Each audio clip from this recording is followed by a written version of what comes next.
numerous occasions found the abouts collection to be lawful under the statute and under the Constitution. And so from our perspective, this isn't so much a legal issue as it is a technological issue, as Mr. Morris was indicating, of whether NSA can develop more robust technology and potentially more robust That's procedures. the position of your agency. I believe so, Senator. Mr. Gaddis? Senator, obviously the more data we have that is at our disposal, the better we are and the more efficient we are at finding potential attackers here in the United States. So given the position of the FISA court with respect to abouts collection, if there is a technological way to resolve the issue, and if we would have a lawful manner with which to conduct our queries against that data set, that would be helpful for us. Mr. Morris? Yes, as I said, NSA opposes a statutory change at this point because that would box us in and possibly have unintended consequences. Are you saying you would oppose a statutory? Oppose, right. Yeah, we don't think it would be a good idea at this time. Thank you. That answers my question. Senator Graham. Thank you. Mr. Morris, I've got numbers here. I want to make sure they come from the NSA. In 2016, there were 3,914 702 reports contained U.S. person identities. Would that number have come from your agency? Senator, I believe that came from the DNI transparency report, but yeah, that number sounds like it was ours. Okay. Yeah. It says that 1,934 of the U.S. persons identified were originally masked, but later unmasked in response to specific requests. Is it possible for this committee to find out who made those unmasking requests? I believe we have a request like that pending. I'd have to take that back, but... If I'm talking to the Russian ambassador in the United States and he's been nominated as a target, would my conversations be incidentally collected? On those facts, the Russian ambassador inside the United States could not be a target of Section 702 because he's inside the United States. So would there be a warrant required? Yeah, you would have to get a Title I order to target him in the... Well, apparently we're following the Russian ambassador, if you believe the newspapers. How did we follow him?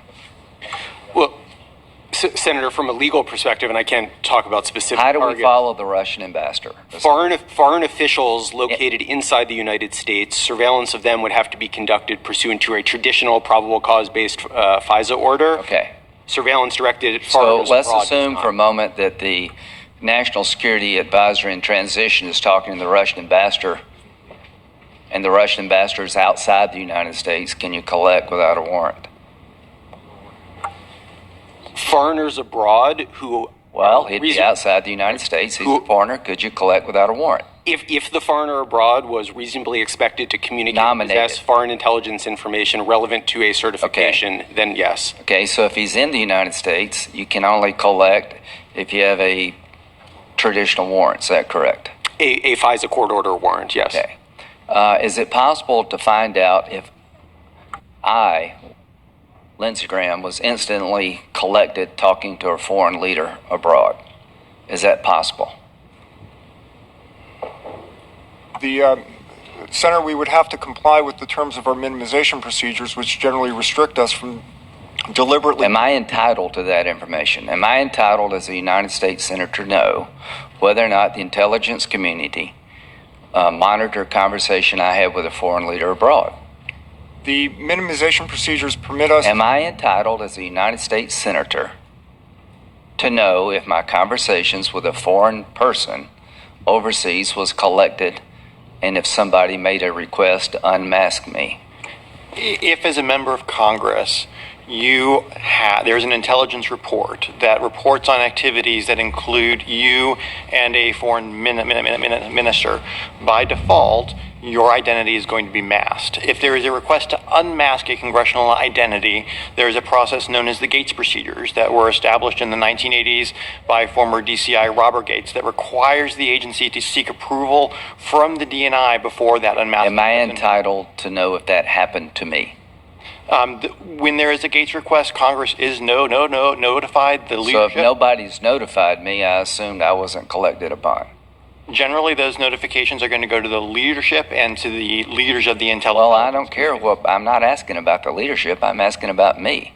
I want to know if I'm overseas or if I'm talking to the Russian ambassador in the United States. Apparently, y'all are listening. if you believe the papers. I don't know how you're listening. I assume you got authority to listen. I don't really mind if you're listening. I do mind if somebody can take that conversation and use it against me politically. Is that possible under the current system? So I completely agree that any political use of intelligence is wrong. Would you agree with me that whoever leaked the conversation between Mr. Flynn and the Russian ambassador did a lot of damage to Mr. Flynn? I think we would all agree at this table that any leak of classified information causes immense damage to national security. So let's get back to 702. I'm overseas talking to a foreign leader, which I do a lot. If they're collecting on that foreign leader, I want to know, is it possible for somebody in the administration to get a hold of the conversation and unmask me? Is that possible? Yes, I mean... Is it possible for me to know if that happened? Well, as Mr. Brooker explained, that the notification that happened... I'm talking about to me. I don't... Right. Can I find that out? Yes or no? Do I have the legal right as a United States Senator to find out if my government is monitoring a conversation between me and a foreign leader? And if anybody had access to that conversation? So we have worked with the chair and ranking member of the intelligence committees to support member requests for questions on Gates. So Absolutely. Is it legal or not for me to make that? I mean, does the law allow me to get that information? It's my understanding, Senator, we have that request from you, and we are processing. Yeah, it's like months ago. So, like, am I ever going to get it in my lifetime? And if you're not going to give it to me, tell me why. I'm not stopping you. I just want to, I wish my colleagues would appreciate what he's trying to do here and give him a little extra time. So proceed. So what's the deal? In other words, I want you to proceed until Thank you you. get an answer. Yes, sir. I mean, if there's anything in this country people are entitled to, it's entitled to at least an answer to their question. I'm violently agreeing with you. So, if I were you, I'd answer my question because he's mad. So what's the answer here?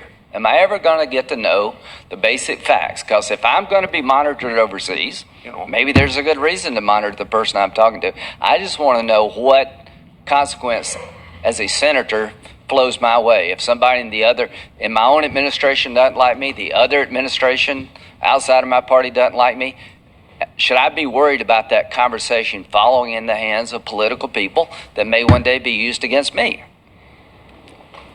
So as career intelligence professional, Senator, I don't think you should be concerned because then answer my question then. Answer my question. I'm very concerned until I get an answer.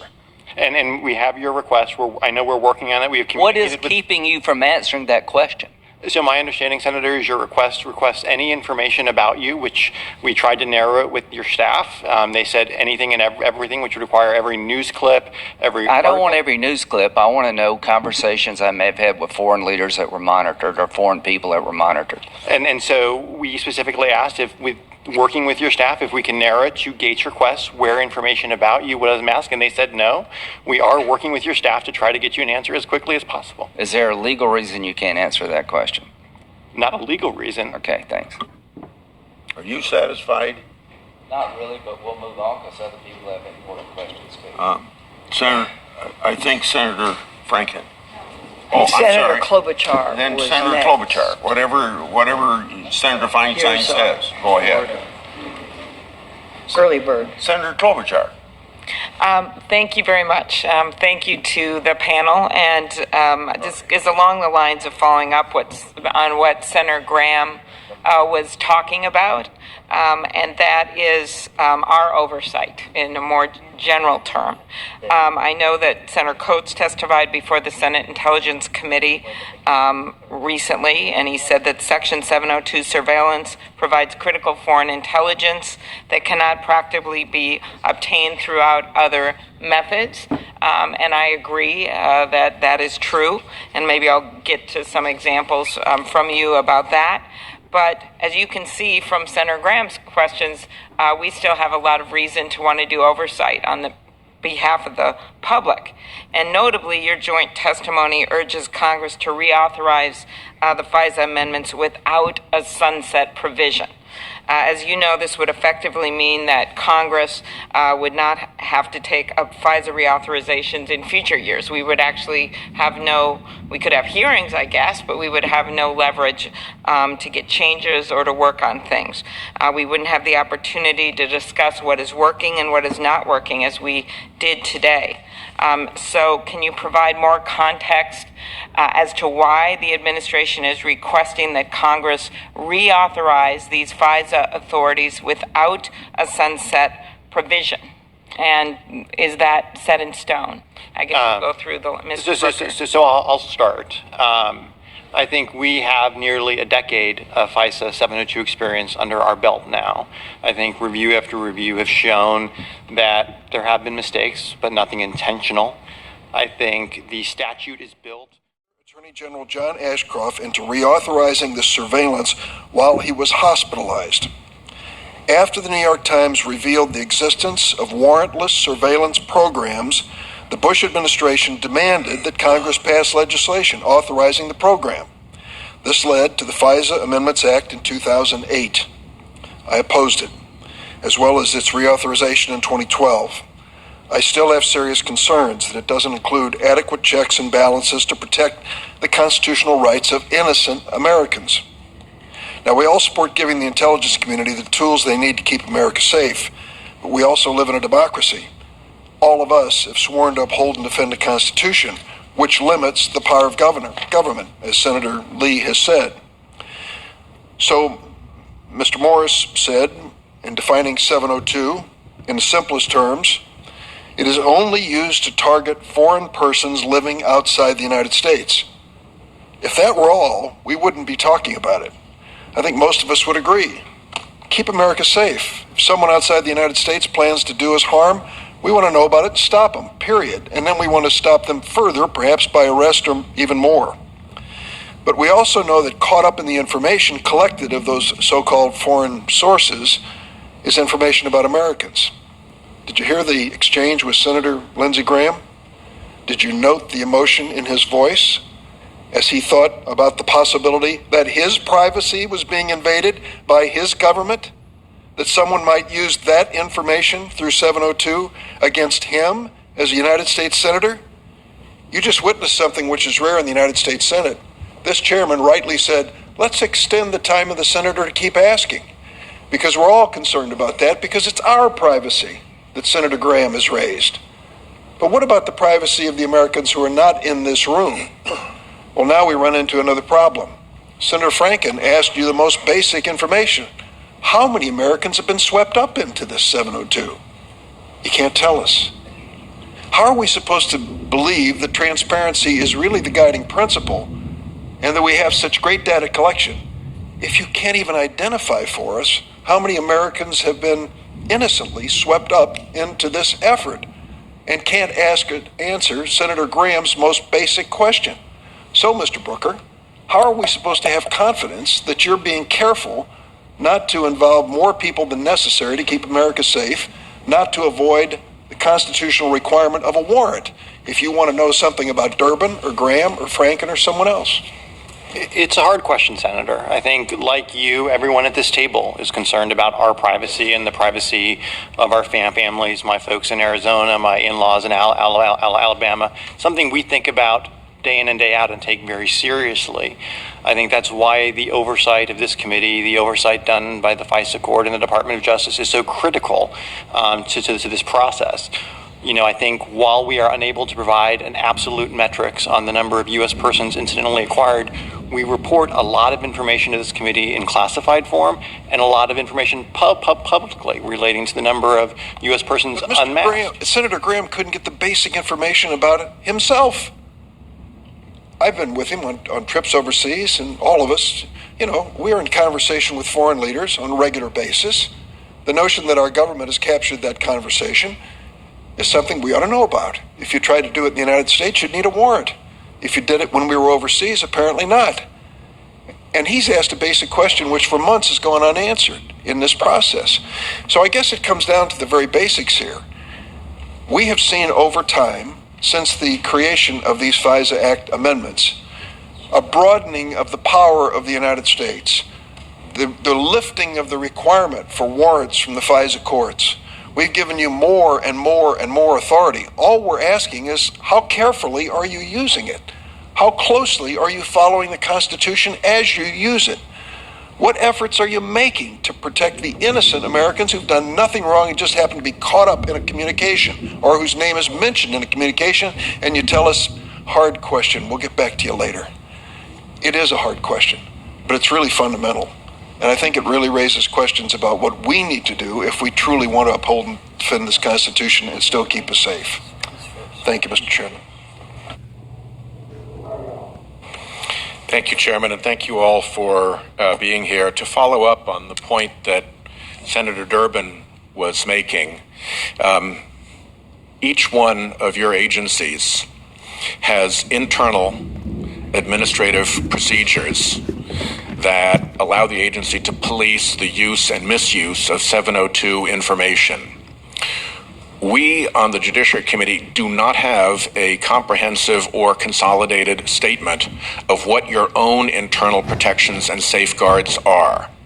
I would ask you as a question for the record to get your heads together and create a document that explains for us all the different ways in which you, through privacy councils, inspectors general, procedures, police the use and abuse of 702 information. I think part of what we're seeing here in terms of the frustration is that we don't have a clear exposition of that. And you ought to be able to give it to us. That ought to be pretty straightforward stuff. So with the chairman's permission, I'm going to ask that as a question for the record.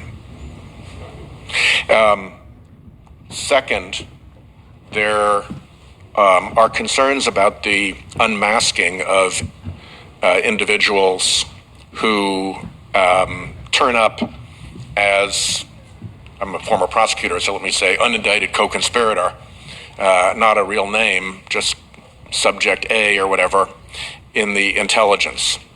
There's a specific allegation that has been floating around that the conversations between Michael Flynn and Ambassador Kislyak came into the White House with Flynn masked, and that a decision was made in the Obama White House to unmask him, which then led to leaks to the newspapers and so forth. I think we can all agree that an unmasking request for a political motive that leads to a leak is not a good thing.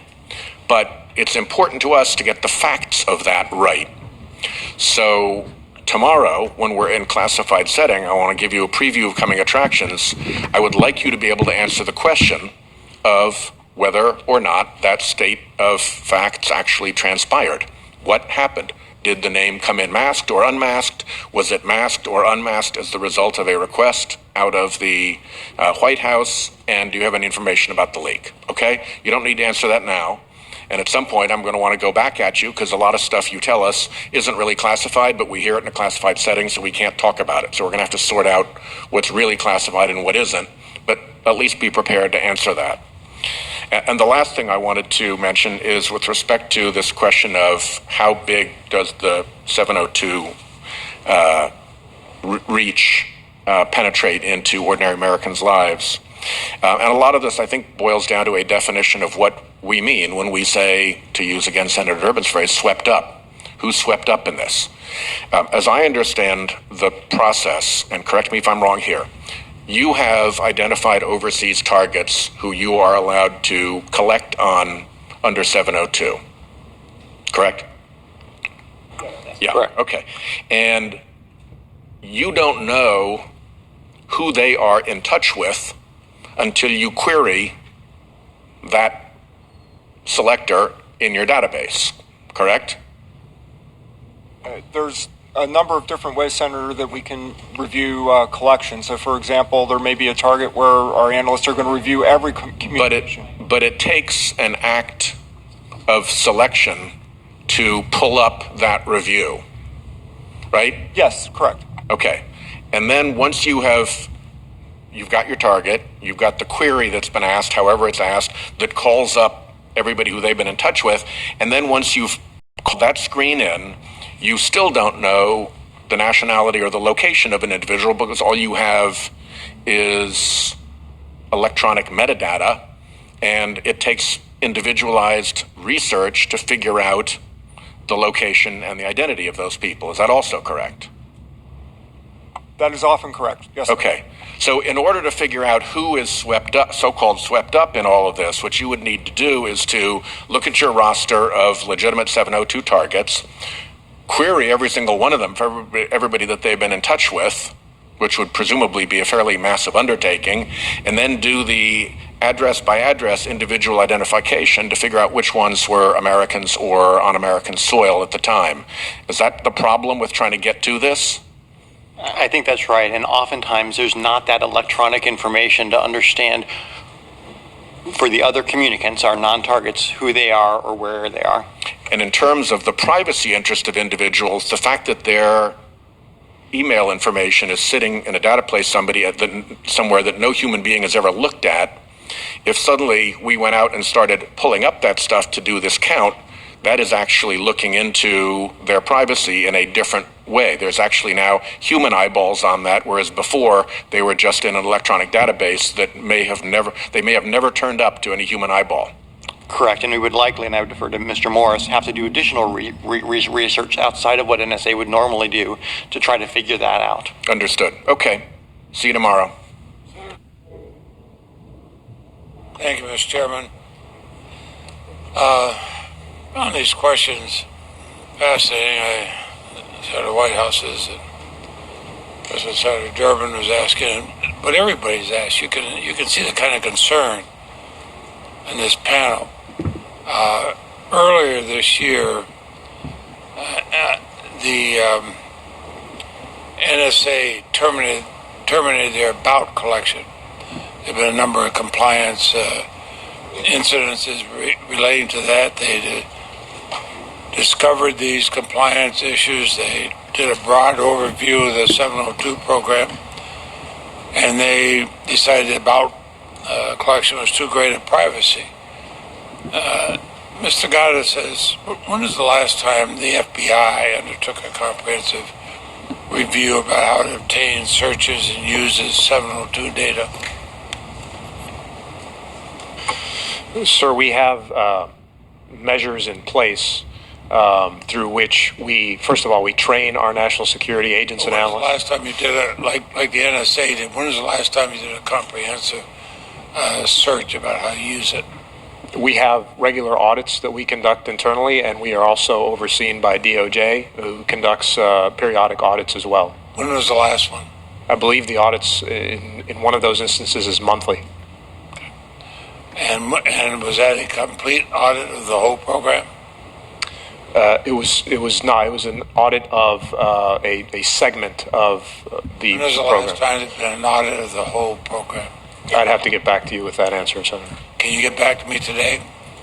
We can try to do that, sir. Please. It'd be helpful before the meeting tomorrow. And I'd ask Mr. Brooker and Mr. Morris, we've heard that the intelligence community opposes the statutory restrictions on about collections. They say it's a technical issue, not a fundamental privacy issue. So I ask you both, is the NSA currently working to fix this technical issue, or does Congress give it indefinite license to engage in this type of collection in the future? You want to start? Yeah. Senator, we're always looking at ways to improve the technical controls that we have in place. We do not have at present a plan to try to reinstitute abouts, but the problem is we tried to explain a bit earlier, is that if the operational environment changes, our targets start acting differently, we may determine that we need to come back up on abouts, and having a statutory restriction would make that very difficult to do, whereas if we were able to come up with a technical fix that is satisfactory to the court, then being able to come back up would just be a matter of making sure that we get court permission. When do you think you'd have a technical fix? I can't hazard a guess. I'd have to get back to you, sir. Thank you. Did you want to add anything to that, Mr. Brooker? Okay.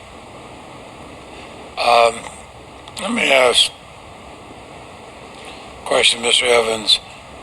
Director Coates, when he testified, he said that compliance incidents, like those that result in the termination of the about collection, are always reported and they're always corrected. Well, not everybody feels that way. The FISA court recently said otherwise. In April, the FISA court chastised the government for failing to fulfill disclosed compliance incidents and for, and this is their words, an institutional lack of candor on a, quote, very serious Fourth Amendment issue. Mr. Evans, that's kind of tough language from the FISA court. What reforms is the Justice Department undertaken to make sure there's full and immediate disclosure of the government's surveillance activities to the FISA? Thank you, Senator. As to reforms and additional measures, I think Mr. Morris may want to comment on that, because I know the NSA takes very seriously its obligations to comply with the law and its relationship with the court. And I believe that the director of the NSA at that hearing you referenced also made some comments as to additional measures that he was putting in place. I can say from a Justice Department perspective, as you noted and as we noted in our remarks, compliance incidents do happen. We've never found an intentional one. They've been inadvertent. And candidly, they're frustrating for us when they happen. They're frustrating for the NSA when they happen. And clearly, in this instance, they were frustrating for the judge. But I think the 2 points that I would also take away from that, as the judge clearly indicated in her opinion, are that this incident was actually self-identified and self-reported by the government to the court, much to our detriment. Routine to, if you find one like that, to immediately report it to the court? It is routine to do so. Candidly, Senator, some of the issues on timing with these are complex matters technologically, legally, and sometimes it takes the agencies a little bit of time to wrap their hands around, is there a problem, what is the problem, and how to describe that to the court. We and the agencies look to do all of that as fast as possible, but we also want to get it right and be accurate about how we do it. And if I may, Senator, if I may just expand on Mr. Evans' answer slightly, in the particular query incident issue that led to the court's comment about an institutional lack of candor, the timing was exactly, as Stu described, is exactly correct. That was the primary issue for us. We had initially reported the problem, I believe it was in 2015, and a report was filed with the court. The problem was we continued to do additional investigatory work. So our Inspector General's office was conducting studies to determine what is the scope of the problem, and the full scope and scale of the query problem didn't become evident until about 2.5 weeks after the court had held a hearing in October about the renewal of the certification. So when we went back to the court to say, oh, our IG just finished its study, it's actually a bigger problem, the court naturally was unhappy, because this was new information that was being presented with just before it had to rule on the certifications. And I certainly appreciate why the court was upset. The language of the court, they did not disguise their unhappiness. Agreed. Okay. I have one, if I may, Mr. Chairman, one more. Then I'll call on Senator Feinstein. Okay, thank you. Unlike the NSA and the CIA, the FBI can search for U.S. person communications obtained from Section 702 for evidence of conventional crimes, totally unrelated to foreign intelligence or national security. They can do that without a warrant.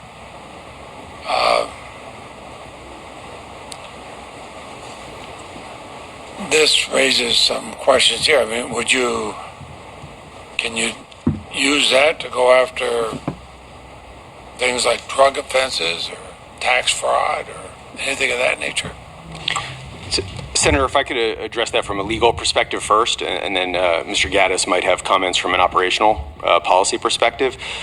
Just to the point you're raising and why that's permissible in the first instance from a legal perspective, although the collection we're doing is directed against foreigners abroad and must be for a foreign intelligence purpose, Congress recognized with Section 702, just as with traditional FISA, candidly, that it's possible that that national security surveillance might reveal evidence of a domestic criminal offense. And that's why the FISA statute itself, both for traditional FISA as well as for Section 702, requires that there be minimization procedures that provide for the retention and dissemination of evidence of a crime for law enforcement purposes when we happen to come across it. And as Judge Hogan concluded in a now declassified FISC opinion, because the statute requires us to retain and disseminate evidence of a crime, it would be perverse if we weren't allowed to similarly do the queries and look through the information we have to see if we have evidence of a crime. So that's with respect to the doing of the queries themselves. With respect to the use of that information, if we are going to be using any information obtained or derived from either Section 702 or traditional FISA in a criminal case against a communicant on that the communication, what the statute terms an aggrieved person, that person would be entitled to notice in the criminal case. However, as a policy matter, we've also put in place a department policy that was put in place, I believe, back in 2015, that says we will not, as a matter of policy, use communications to, from, or about an American as evidence in a criminal proceeding unrelated to either national security or a significant list of enumerated crimes. So a routine minor offense, we've committed that we will not use that in a criminal case. Thank you, Mr. Chairman. I may have a further question when we go into the classified on this, but I appreciate that. Thank you. One question, and then we'll call the second panel. This question is for Mr. Gaddis. Mr. Gaddis, and your answer can be brief.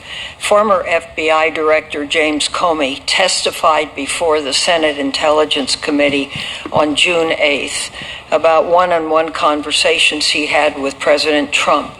Two of these discussions took place in person, one during a private dinner at the White House on January 27th, and the following a briefing in the Oval Office on February 14th. The president also called him on the phone, including calls on March 30 and April 11. Director Comey said that he discussed some of these conversations with his FBI leadership team. Without getting into what was said, were you involved in any discussions about President Trump's interactions with Director Comey? A yes or no would be sufficient. Yes, Senator.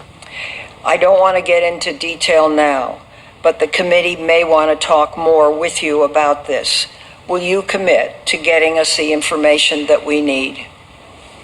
We'll work with the committee, Senator. Thank you very much, Mr. Gaddis. Thank you, Mr. Chairman. So we want some sense of continuity for because it's not just the government that's implementing this, right? So the providers have requirements that they have to consider. It's also important for the intelligence professionals who do the work every day. A permanent reauthorization certainly is a vote of confidence that they are doing the right thing and doing the work well, and that the tool that they use to produce valuable foreign intelligence is still going to be there come January. So that's another reason we support permanent reauthorization. Well, I think it's pretty clear. Senator Feinstein is the former chair of the Intelligence Committee, and as someone from law enforcement, I have utmost respect for the people doing this work, and I've tended to be someone that has sided more on the security side in terms of the necessity for the reauthorization and support for the work. But I do think when we have these unsettled issues still, I don't think everything is settled, as you could see from the exchange with Senator Graham, which is why many of us do favor the sunset provision staying in place. But I appreciate your good work. Thank you. Thank you, Mr. Chairman, and thanks to all of you for being here and for your testimony today. I want to be clear at the outset. There are good reasons for us to have concerns about the application of this law. The American people have long understood that the power of government can easily be abused. A special committee of the United States Senate concluded a few years ago, about 40 years ago, that in every presidential administration from FDR all the way through Nixon, the administration immediately preceding the work of that special committee, the intelligence gathering agencies of the federal government had been used to engage in political espionage. This is, of course, very significant. It's of obvious concern to anyone who works in this city or in government in any way. In addition to that, there is a reason why we have the Fourth Amendment. There are all kinds of implications that extend far beyond the political realm, where the rights of the accused need to be protected. And notwithstanding the fact that we want government to be able to do its job to protect us from those outside our country who would harm us, we also want to make sure that those same authorities can't be used to harm individuals. The Fourth Amendment, in fact, makes government less efficient. It, in fact, makes it more difficult to be the government. But it's also very, very necessary. And in any administration, regardless of which political party is at the head of it, it's important that we not lose touch with the Fourth Amendment, either the letter or spirit thereof. Section 702 of the Foreign Intelligence Surveillance Act amendments authorizes the surveillance of certain foreign intelligence activities. That definition includes information that is directly related to things like national security and national defense, things that are directly related, for example, to a potential terrorist attack. But it also includes information that, quote, is relevant to the foreign affairs of the United States, close quote. This latter category is broad, is much broader, and it is broad enough, I think, to be used to target just about anyone abroad, including a political activist, a human rights volunteer, business people, students, journalists, doctors, just about anyone traveling abroad. At a hearing before this committee earlier this year, the FBI director testified that it would not be problematic for the FBI to limit collection of foreign intelligence information to information that is itself limited much more to the national security universe. So let me start by asking Mr. Evans and Mr. Brooker, would this be problematic? Is there any reason why we couldn't and shouldn't limit the use of Section 702 to something that's related to a national security threat? Thank you, Senator. I am familiar with the exchange you had with then Director Comey during that prior hearing, and while I certainly can't speak for what he was thinking with his answer, as I understood his answer, I think he was referring to the FBI's use of Section 702, which, as Mr. Gaddis described, the FBI can only receive Section 702 information when it's part of an authorized investigation that they're conducting, which typically relate to the types of threats that Director Comey described. As to talking about potentially changing the definition of foreign intelligence information more broadly, I think that's something that would be difficult to do in an open session here without having the ability in a classified session, which we could certainly get into tomorrow, to describe for you the specific types of collection that are ongoing now and how any potential changes to the definition of foreign intelligence might affect that. Well, is Section 702 currently used abroad to target people who are themselves not related to national security threats? Section 702, and I'll just walk through the statute here briefly. Section 702 can be used, as you noted, to collect on foreign intelligence information as that's defined by statute. Now, within that definition, there are certifications executed by the Attorney General and the Director of National Intelligence that describe the specific types of foreign intelligence information appropriate for collection. Those specific categories in those certifications are classified, so I can't get into them here. But importantly, though, as to your point about targeting any innocent foreigner overseas, as Mr. Morris indicated, I think in his opening remark, a foreigner overseas can only be targeted under Section 702 if there's a reasonable belief that that person is likely to communicate or possess foreign intelligence information as it relates to one of the specific certifications. That justification, laying out why that person is reasonably likely to communicate or possess that information, has to be documented by the analyst and then is subject to back-end auditing by the Department of Justice and Director of National Intelligence to ensure that it's appropriate and related to the actual topic of the certification. Okay. My time's expired. Mr. Brooker didn't have a chance to answer that. I don't know if Mr. Chairman, is it okay if he... Thank you. Like Mr. Evans, I think this is best a discussion for tomorrow where we can really go into detail about the type of targets we are after under 702.